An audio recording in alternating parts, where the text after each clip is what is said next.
firmato l'accordo tra SUEM 118 di Padova e il Soccorso Alpino del Veneto per permettere la presenza di un tecnico sull'elicottero che presta il primo soccorso.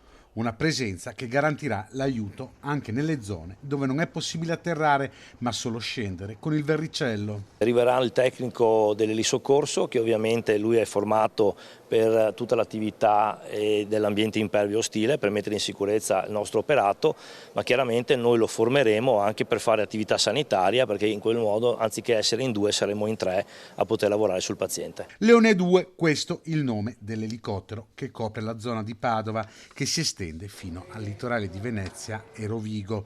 Si è alzato in volo nel 2024 582 volte tra interventi primari e secondari, con picchi soprattutto durante l'estate e il mese di agosto. La nostra finalità è quella di portare nel miglior modo, nel più breve tempo possibile, aiuto a chi ne ha bisogno.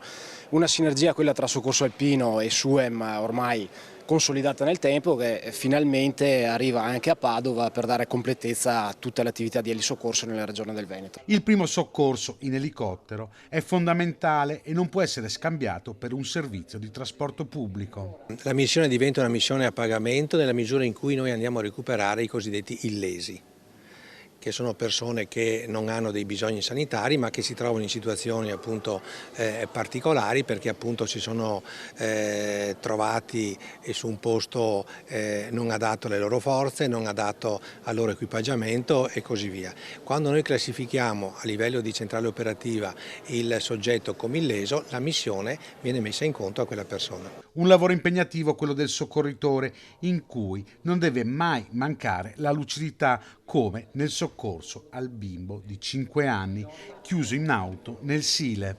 I blocchi non devono esserci, perché siamo, come dire, l'unica possibilità che quel bimbo aveva, ma anche altri pazienti, gliela possiamo dare noi, e quindi noi non possiamo permetterci di bloccarci. Come dicevo prima, e le emozioni del momento vanno assolutamente gestite. È chiaro che c'è un impatto emotivo importante, soprattutto anche perché il personale ha un vissuto quotidiano, c'è a casa bambini, e anche quando si va su una persona più anziana, se a casa un infermiere, un medico, hanno familiari magari in condizioni similari, ovviamente si può far coinvolgere, ma la regola è gestire l'emozione.